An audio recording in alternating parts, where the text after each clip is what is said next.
অবশেষে নিম্ব গাছে থাকবে মিশে। নিম্ব গাছ মানে নিম গাছ। হ্যাঁ, ভগবান বলেছিল আমার প্রিয় কদম গাছে না বসে নিম গাছে বসে বসে বাঁশি বাজাবো। নিম গাছে থাকবে মিশে, প্রলয়ের সাথে মিশে যাবে। সেদিন প্রতাপ রাজা প্রতাপেতে বিশ্বকর্মা নিজ হাতে কিসের? জগন্নাথের আস্তে জগন্নাথের মূর্তি বানাইবে। কি বলছে দেখুন, আপনাদের মধ্যে কে কে নীলাচল পুরী ধামে গেছেন? একবার হাত তুলুন দেখি। গেছেন তো অনেকেই, পুরী ধামে গেছেন। পুরী ধামে কি আছে গো মা? মূর্তিটা কি আছে? জগন্নাথের মূর্তি আছে। তা সেই জগন্নাথের মূর্তিটা কে বানিয়েছিল? বিশ্বকর্মা। বিশ্বকর্মা নিজ হস্তে জগন্নাথের মূর্তি বানিয়েছিল। হ্যাঁ, তা সেই জগন্নাথের হাত নেই কেন? জগন্নাথের তো হাত থাকা দরকার। হাত কেন নেই? হাতগুলো ঢোকানো কেন বলুন? কে কে জানেন বলুন? এগুলো অনেকে জানে, অনেকে জানে না। বিশ্বকর্মা যখন মূর্তিটা বানাচ্ছিল তখন সবাইকে বলেছিল, ইন্দ্রদুগ্ন রাজা ছিল এবং তিনি সবাইকে বলেছিলেন যে আমার যতদিন না মূর্তি বানানো শেষ হচ্ছে, সমাপ্ত হচ্ছে, ততদিন কিন্তু কেউ মন্দিরের ভেতরে ঢুকবে না বলেছিল। কিন্তু ওই ইন্দ্রদুগ্ন রাজা প্রত্যেক দিন ওই দরজার সামনে গিয়ে কান পেতে পেতে শুনতো যে মন্দিরে বানানো হচ্ছে নাকি জগন্নাথের মূর্তি। তা তিনি একদিন কান পেতে শুনেছে কোনো আওয়াজ হয়নি। কাঠের আওয়াজ হবে, হ্যাঁ, কিন্তু কোনো আওয়াজ নেই। যখনই দেখতে পাচ্ছে আওয়াজ নেই, সঙ্গে সঙ্গে ইন্দ্রদুগ্ন রাজা কি করলেন? ওই দরজাটাকে যেই না খুলে দিয়েছে, সঙ্গে সঙ্গে কি হলো? জগন্নাথ যেমন অবস্থায় ছিল তেমন অবস্থাতেই রয়ে গেছে। আজও সেই অবস্থাতেই রয়ে গেছে।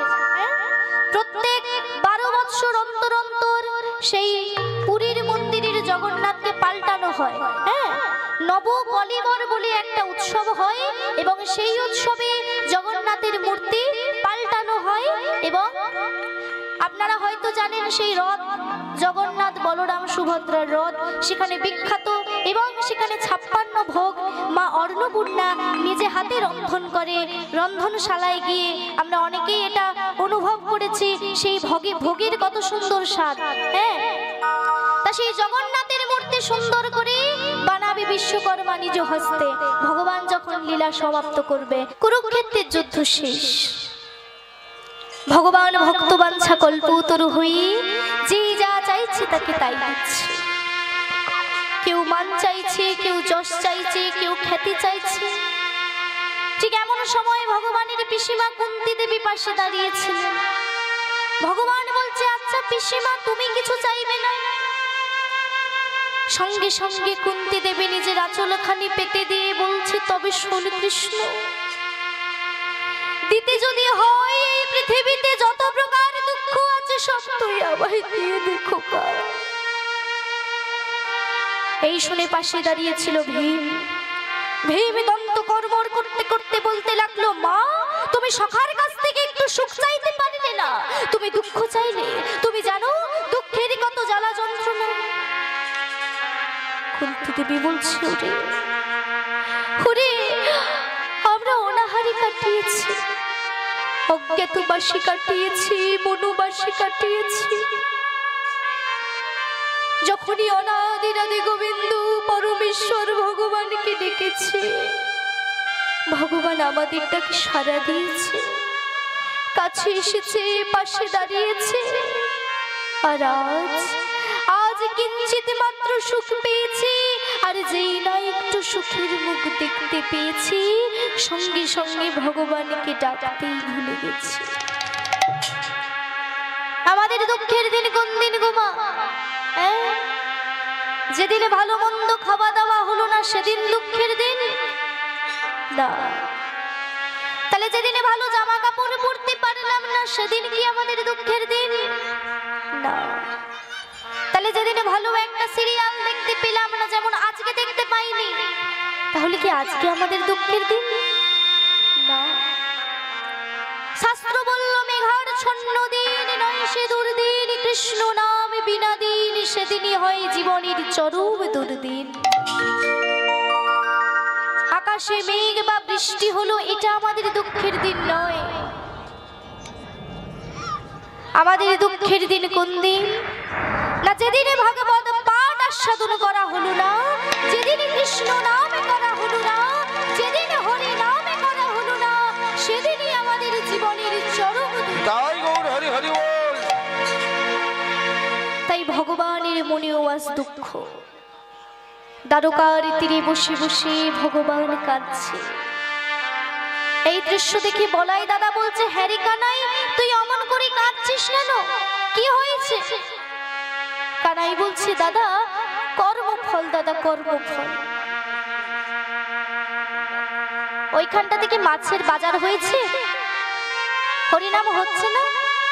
হ্যাঁ, আপনারা যদি কথাই বলবেন মা, তাহলে এখানে এসে বলার কি দরকার আছে বলুন?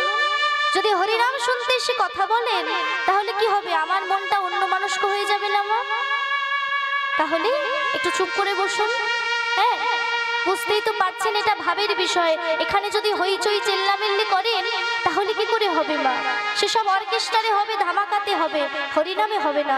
দয়া করে হাত জোড়ো করে অনুরোধ, সবাই চুপ করে বসুন দয়া করে। বাচ্চারা তো চেল্লামেল্লি করবে, কিন্তু বড়রা যদি চেল্লামেল্লি করে তাহলে কি বলবো আপনাদেরকে বলুন? একটু চুপ করে বসুন, কেমন? কি বলছে? বলছে আজ ভগবানের মনেও দুঃখ, দ্বারকার তীরে বসে বসে ভগবান কাঁদছে। এই দৃশ্য দেখে বলাই দাদা বলছে, হ্যাঁ রে কানাই, তুই অমন করে কাঁদছিস কেন? কি হয়েছে? কানাই বলছে, দাদা কর্মফল, দাদা কর্মফল, কর্মফল। হ্যাঁ রে, তুই আমার কবে কর্ম খারাপ করলি যে তোর আবার কর্মফল? কানাই বলছে, দাদা মনে করে দেখো ত্রেতা যুগের কথা। আমি ছিলাম রামচন্দ্র, আমি অন্যায়ভাবে বৃক্ষের আড়াল হতে বালিকে হত্যা করেছিলাম। আর সেদিনে বালির পুত্র অঙ্গদ সে আমাকে বলে গিয়েছিল, হে রামচন্দ্র, আপনি পুরুষোত্তম হয়ে পরম পুরুষ হয়ে আমার পিতাকে অন্যায়ভাবে নিধন করেছেন, তাই পিতৃ হত্যার প্রতিশোধ আমি চাই।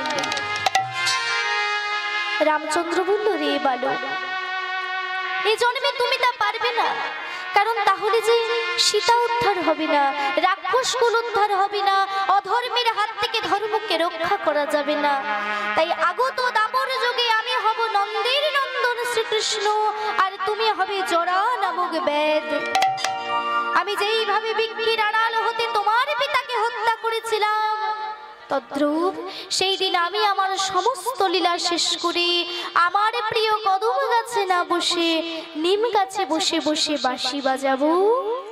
আর সেদিন তুমি আমার চরণ দেখে পাখির লেজ কিংবা হরিণের কর্ণ মনে করে আমি যেইভাবে বৃক্ষের আড়াল হতে তোমার পিতাকে হত্যা করেছিলাম, তদ্রূপ তুমিও আমাকে বৃক্ষের আড়াল হতে তীর মেরে হত্যা করবে। আর ওইখানেই আমার ভবলীলা শেষ।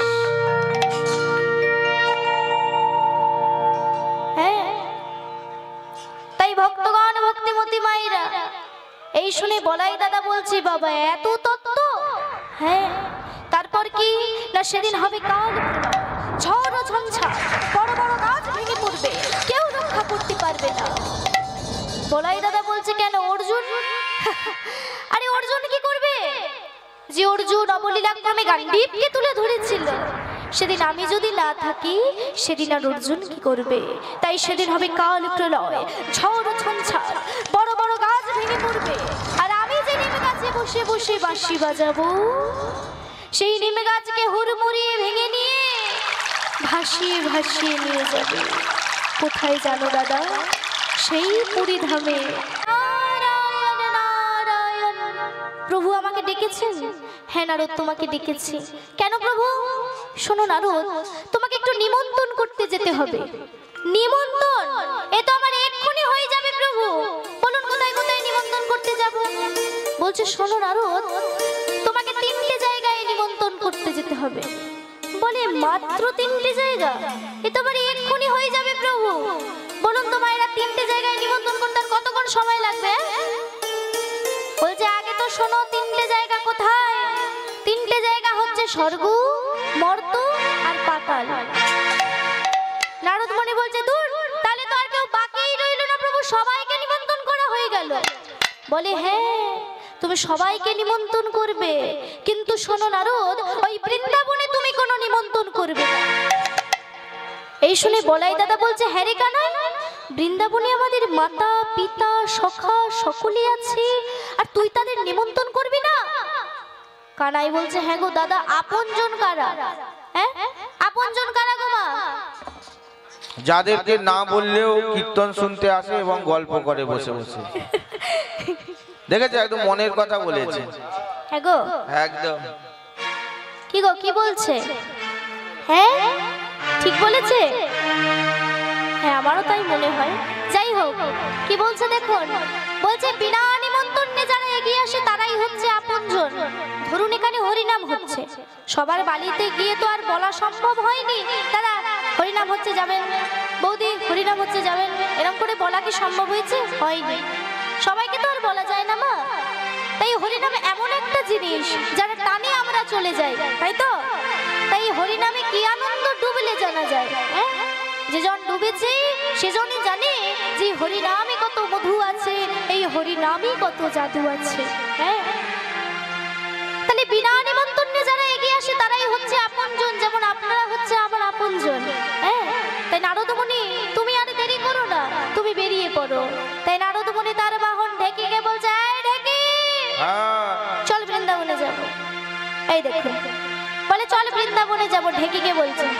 কিরকম অভ্যাস দেখেছেন নারদ মুনির, বৃন্দাবনে নিমন্ত্রণ করতে বারণ করেছে।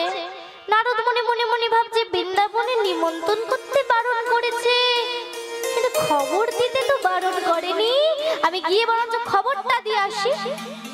আজকে কি বার? হ্যাঁ শুক্রবার তো নাকি? শুক্রবার, বুধবার, মঙ্গলবার। আরে আমাদের কি করে মনে থাকবে, রোজ রাত্রি জেগে জেগে জেগে জেগে ঘুম নেই কিছু নেই, বারও ভুলে যাচ্ছে। আজকে কি বার? মঙ্গলবার তো। হ্যাঁ তাহলে মঙ্গলবার আর শনিবার একটা জিনিস আপনাদেরকে শিখিয়ে দিয়ে যাচ্ছি। হ্যাঁ শিখিয়ে দিয়ে যাচ্ছি, ভালো করে শিখে নেবেন। হ্যাঁ ভালো করে কান খুলে শুনুন। ধরুন কারো বাড়িতে খুব ঝামেলা হচ্ছে, তো আপনি সেই ঝামেলাটাকে আরো বাড়াতে চান। মানে ধরুন কারো বাড়িতে খুব ঝামেলা হচ্ছে, খুব ঝামেলা, একদম মানে কি বলবো, সেই ঝামেলা হচ্ছে সেই। তা সেই সময় যদি আপনি সেই ঝামেলাটাকে একটু বাড়াতে চান, কি করবেন আমি বলে দিচ্ছি। একটা কাঠের পিঁড়ি নেবেন, কাঠের, প্লাস্টিকের নিলে হবে না। একটা কাঠের পিঁড়ি নেবেন, তাতে থুতু দিয়ে 3 বার লিখবেন নারদ নারদ নারদ। দেখবেন আর ঝগড়া থামবেই না, হয়ে যাবে মারপিট আরম্ভ হয়ে যাবে। আর যদি আপনি সহৃদয় ব্যক্তি হন, যদি ভাবেন যে না ঝামেলাটা থামিয়ে দিই, তাহলে কি করবেন না, ওই যে 3 বার থুতু দিয়ে নারদ লিখেছিলেন সেইখানে এক থাবড়া গোবর নিয়ে বলবেন নারদ নারদ নারদ, ঝগড়া থেমে যাবে।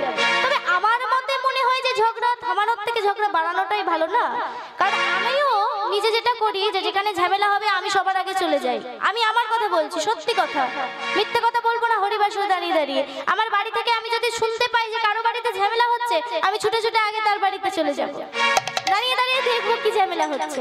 তবে হ্যাঁ একটা জিনিস আপনাদেরকে বলে দিচ্ছি, কেউ যেন আবার আমার নামটা বলবেন না যে স্মৃতি মেধা এসে শিখিয়ে দিয়ে গেছে। হ্যাঁ শনি মঙ্গলবার হবে, আর অন্য দিনে হবে না, কেমন? হ্যাঁ যাই হোক, নারদ মুনির স্বভাবটা হচ্ছে বাচ্চা ছেলের মতো। একটা বাচ্চা ছেলেকে যদি বলা হয় বাবা ওদিকে যেও না, সেদিকেই বেশি করে যাবে। নারদ মুনিকে বলেছে বৃন্দাবনে না যেতে, নারদ মুনি মনে মনে ভাবছে বৃন্দাবনে নিমন্ত্রণ করতে বারণ করেছে, কিন্তু খবর দিতে তো বারণ করেনি, আমি গিয়ে খবরটা দিয়ে আসি। তাই বাহন ঢেকিকে বলছে আয় ঢেকি চল চল আমরা বৃন্দাবনে যাব। ও বাবা ঢেকি রে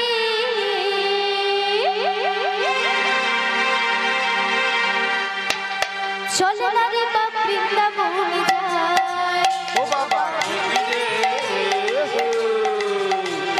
চল না রে বাপ বৃন্দাবনে যায়। ও বাবা ঢেকি রে চলে না রে বাপ বৃন্দাবনে যায়। ও বাবা ঢেকি রে চল না রে বাপ বৃন্দাবনে যায়।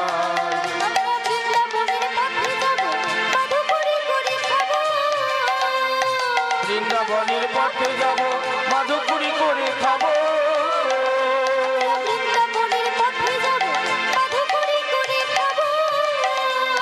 বৃন্দাবনের বৃন্দাবনের পথে যাব মাধুপুরি করে খাবো মুখে জয় রাধে গোবিন্দ বলে, জয় রাধে গোবিন্দ বলে, জয় রাধে গোবিন্দ বলে থাকবো মহাসুখে জীবন ফিরে। চল না রে বৃন্দাবনে জয় হরি হরি। ও বাবা ঢেকি রে চল না রে বা বৃন্দাবনে যাই ঢেকি রে চল না রে বা বৃন্দাবনে যাই চল না রে বা বৃন্দাবনে যাই চল না রে বা বৃন্দাবনে যাই।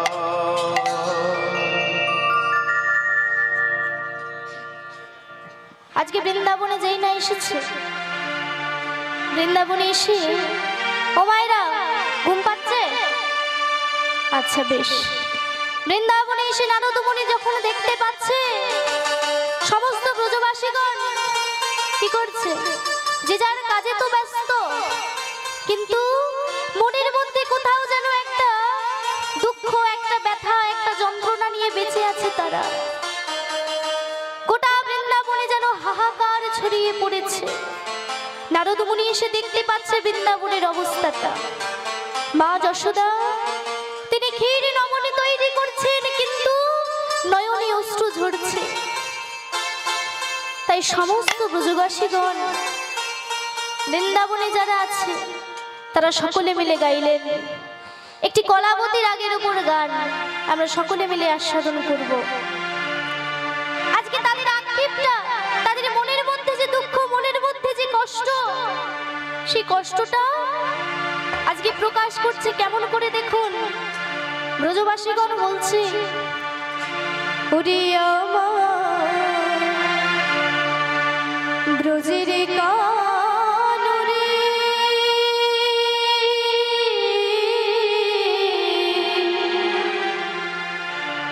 বল কোন দুঃখে তুই রাজা হলি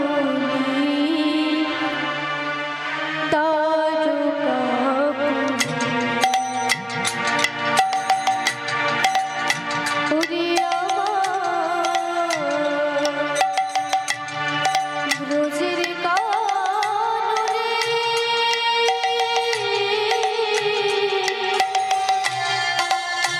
ওরে কানায়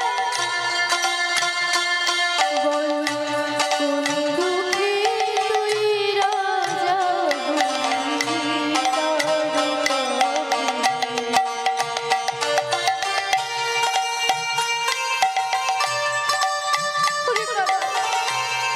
একবারে ফিরে আয়, একবারে ফিরে আয়।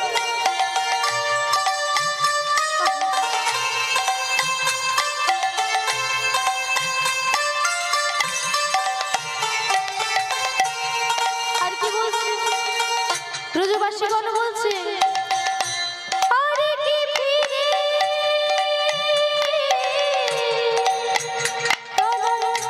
আসবি না ভাই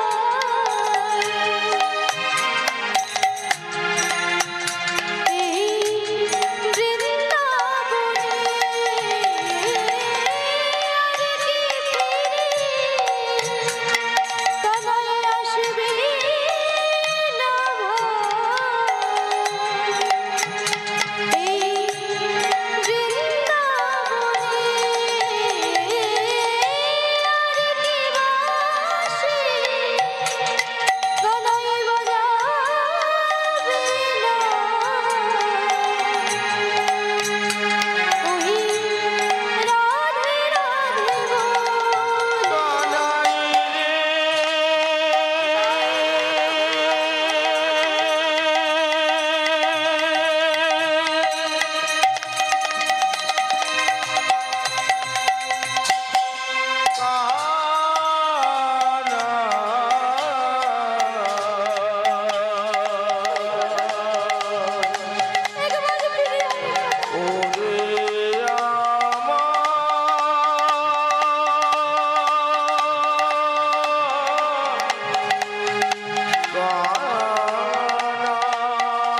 আজকে নারদ মুনি এসে দেখতে পাচ্ছে সমস্ত ব্রজবাসীগণের অবস্থাটা।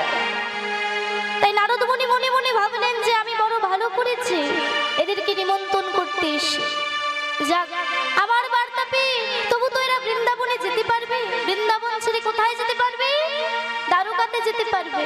সেখানে রাজা হয়েছে ভগবান শ্রীকৃষ্ণ, হ্যাঁ, সেখানে তো যেতে পারবে। তাই কি করলেন? নারদ মুনি সবাইকে বলছে, এই যে তোমরা সবাই শোনো শোনো শোনো, তোমাদের কৃষ্ণচন্দ্র সে এখন দ্বারকার রাজা হয়েছে। তা তিনি একটা যজ্ঞ করতে চান, সেখানে যেমন দান ধ্যান হবে তেমন ভালো মন্দ খাওয়া দাওয়া হবে। তোমরা সবাই যাবে তো? কি গো, তোমরা সবাই যাবে তো? হ্যাঁ, এটা একটু জোরে বলতে হবে তো। মনে সুখ নেই? আমার মতো অবস্থা, মনে সুখ নেই? সবাই যাবে তো? এই তো এরকম ভাবে বলতে হবে, তাহলে সবাই মিলে যেও কিন্তু।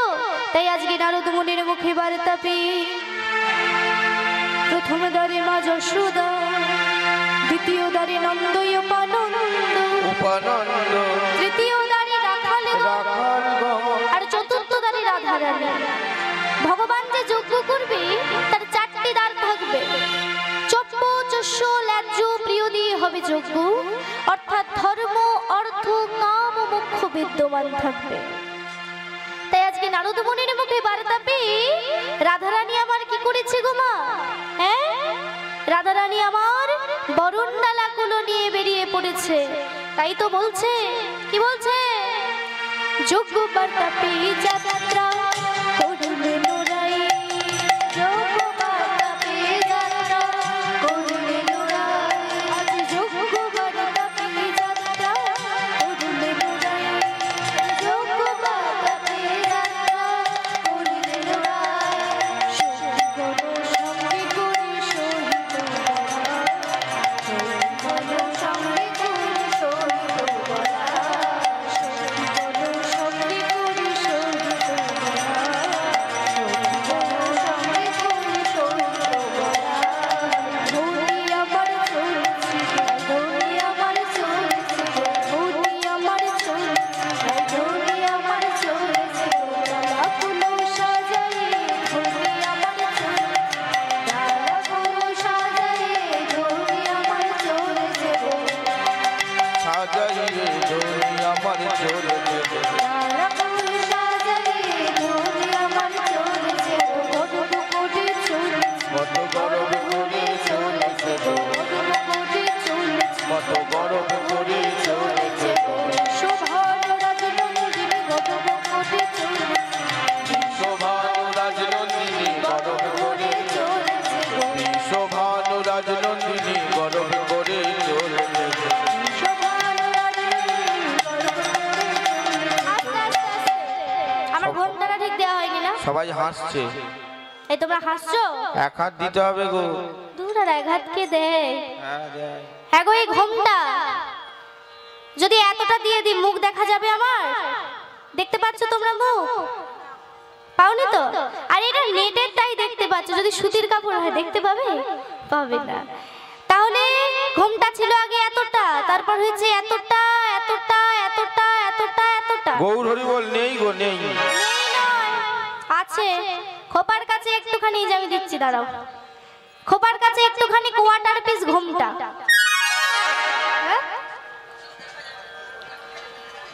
হ্যাঁ, খোপার কাছে একটুখানি কোয়ার্টার পিস ঘোমটা। তাই ঘোমটার সৃষ্টি কোথা থেকে তোমরা কেউ জানো? কি বলে কাপড় থেকে? আরে কাপড় থেকে তো আমরা সবাই ঘোমটা দিই, কিন্তু ঘোমটাটা প্রথম কে দিয়েছিল কারো জানা আছে কি? নাই, নাই, জানা নাই, নাই তো? আচ্ছা, এটা একটা ভালো তত্ত্ব, একটু ভালো করে শুনে নিন। কি বলছে দেখুন, বলছে এই ঘোমটা কে প্রথম আগে দিয়েছিল? আস্তে আস্তে আস্তে, দয়া করে আস্তে। কি বলছে দেখুন, বলছে এই ঘোমটা প্রথম দিয়েছিল মা মেনকা। কি করে হয়? মা মেনকা কেন প্রথমে ঘোমটা দিল? তার আগে কি আর কেউ দেয়নি? বলে না, তার আগে কেউ দেয়নি, মেনকা সবার আগে ঘোমটা দিয়েছিল। কেন বলছি না, ব্যাখ্যাটা একটু শুনে নিন। এখন স্বয়ং ভোলানাথ তিনি এখন বিয়ে করতে এসেছেন। এই দেখে মা মেনকা কি করেছে, বরণ ডালা নিয়ে বরণ করতে এসেছে। এখন সেই বরণ ডালার মধ্যে কে একজন সর্পগন্ধার মূল রেখে দিয়েছিল, মানে যেটার গন্ধ নাকে গেলে সাপেরা ভয় পালিয়ে যাবে। হ্যাঁ, সর্পগন্ধার মূল গোমা। এখন মা মেনকা জানে না যে তার মধ্যে সর্পগন্ধার মূল আছে। আর এদিকে ভোলানাথের গোটা গাটাই সাপ দিয়ে, বলতে গেলে মাথায় সাপ, গলায় সাপ, বুকে সাপ, পেটে সাপ, কোমরে সাপ, চারিদিকে সাপ। এখন মা মেনকা তো জানে না, তিনি কি করেছেন, বরণ ডালা নিয়ে বরণ করতে গেছে। এখন বরণ করতে করতে যেই না মাথার কাছে গেছে, মাথার সাপটা ভয় পালিয়ে গেছে। বরণ করতে করতে যেই না গলার কাছে গেছে, গলার সাপটা ভয় পালিয়ে গেছে। এইবার বরণ করতে করতে যেই না কোমরের কাছে এসেছে। ও মায়েরা, ভোলানাথের কোমরে যে বাকছালটা বাঁধা থাকে না, ওটা একটা মোটা সাপ দিয়ে বাঁধা থাকে গোমা। হাই হাই, চন্দ্রবড়া কি সাপ তাকে আমরা জানি গোমা, একটা মোটা সাপ দিয়ে ওই বাকছালটা বাঁধা থাকে। এখন যেই না মা মেনকা বরণ করতে করতে কোমরের কাছে এসেছে, সঙ্গে সঙ্গে কোমরের সাপটা ভয়ে পালিয়ে গেছে। আর ভোলানাথের বাকছালটা কি হয়েছে গোমা, ওইখানেই খুলে গেছে। আর যেই না খুলে গেছে, সেই থেকে মা মেনকা কি করেছে, মাথায় ঘোমটা দিয়ে দিয়েছে। জামাই হয় না, লজ্জা পেয়ে মাথায় এরকম ঘোমটা দিয়ে দিয়েছে। তা সেই থেকে হচ্ছে ঘোমটার সৃষ্টি। সেই প্রথম মা মেনকা ঘোমটা দিয়েছিল, তারপর থেকে ঘোমটার সৃষ্টি। তাই ঘোমটা নিয়ে একটা বিখ্যাত গান আছে, কি বলুন তো, গাইবো, এটা গাইবো একটু। হ্যাঁ, এই গানটা অনেকে ভাবে খারাপ গান, কিন্তু খারাপ না, খারাপ ভাবে গায় বলে খারাপ, ভালো গান। যাই হোক, কি বলছে ভালো করে শুনুন। বলছি, ও মেনকালো মেনকালো মেনকালো মেনকা, মেনকা মাথায় দিল ঘোমটা, মেনকা মাথায় দিল ঘোমটা।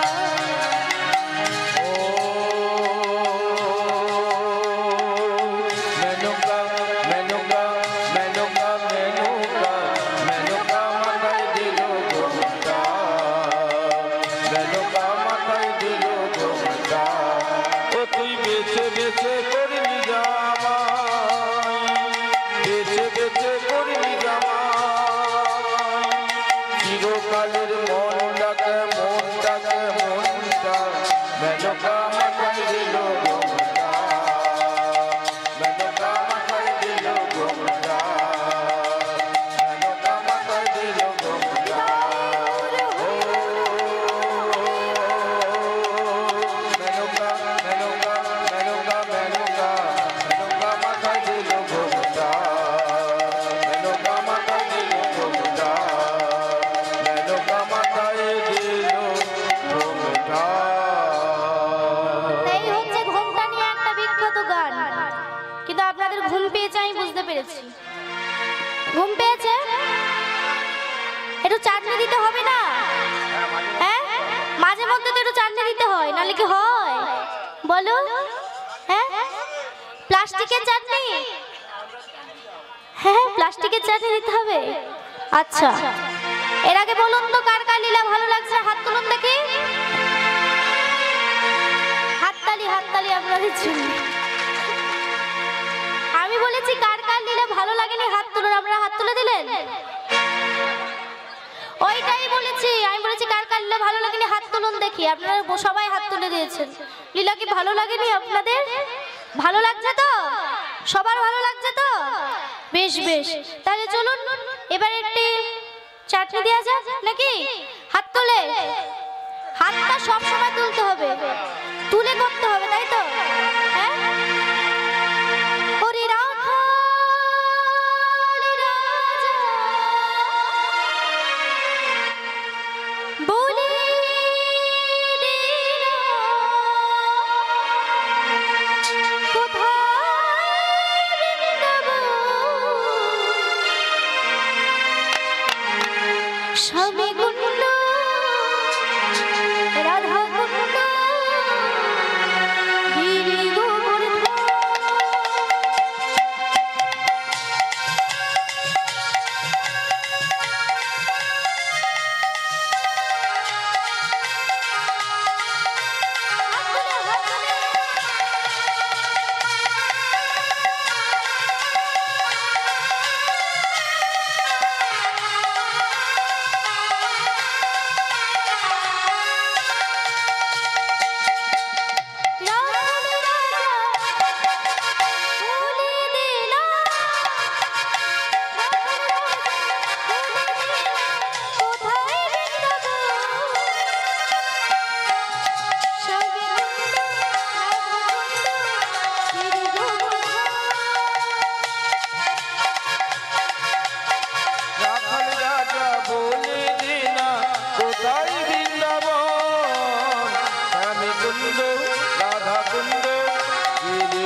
কুন্দ গিরি গোবর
ভাগবতী শ্রী যমুনায় উজান বয়ে যায়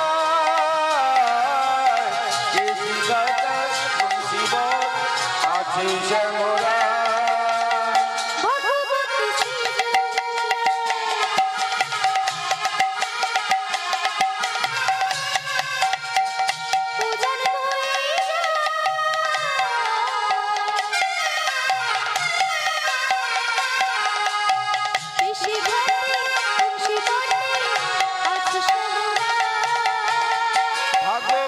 শ্রী যমুনায় উজান বয়ে যায়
শ্যামে কুণ্ডু রাধা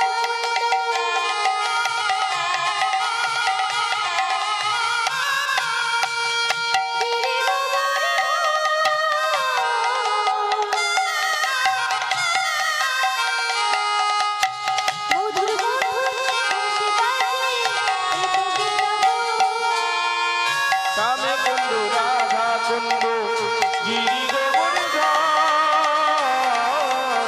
মধুর মধুর বংশী বাজে এই গোবিন্দগণ।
খুব সুন্দর। আবার এরকম হবে, কেমন লীলাটি আস্বাদন করতে হবে, তার মাঝখানে আবার হবে। আস্তে আস্তে আবার কথা হচ্ছে কেন? চুপ, একদম আস্তে। কি বলছে দেখুন, আমরা কোথায় ছিলাম? বৃন্দাবনে। হ্যাঁ, এই তো শুনছে। বাবা, খুব সুন্দর। নারদ মুনি নিমন্ত্রণ করতে গেছে, রাধারানী আমার বরণ ডালা কুলো নিয়ে বেরিয়ে পড়েছে, ঘোমটা দিয়েছে। এদিকে কোথায় ছিল কুটিলা? কুটিলা বলছে, ও মা, মা গো মা,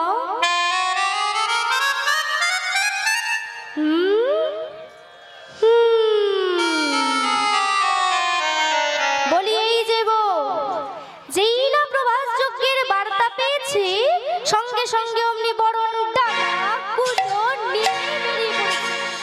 চল ঘরে বেরিয়ে চল বলছে। হ্যাঁ, তোর কি লজ্জা শরম বলি কিছু নাই? বলি যেই না প্রভাস যজ্ঞের বার্তা পেয়েছে, সঙ্গে সঙ্গে বরণ ডালা কুলো নিয়ে বেরিয়ে পড়েছে। চল ঘরে বেরিয়ে চল বলছে।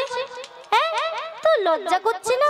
তুই নাকি বিশ্বভানু রাজনন্দিনী, এরম কেউ করে নাকি? আর নারদ মুনিরও খেয়ে দিয়ে কাজ নেই, তোকে যে কে বার্তাটা দিয়েছে? চল ঘরে বেরিয়ে চল বলছি। লজ্জা শরম বলে কিছু নাই, চল এক্ষুনি ঘরে বেরিয়ে চল। কুলোটা কলঙ্কিনী মুখপুরি, চল ঘরে বেরিয়ে চল বলছি। তাই আজকে কুটিলা রাধারানীকে বলছে, কি বলছে? কি বলছে গো মায়েরা? বলছে কুটিলা কহে কুটিলে রাখাল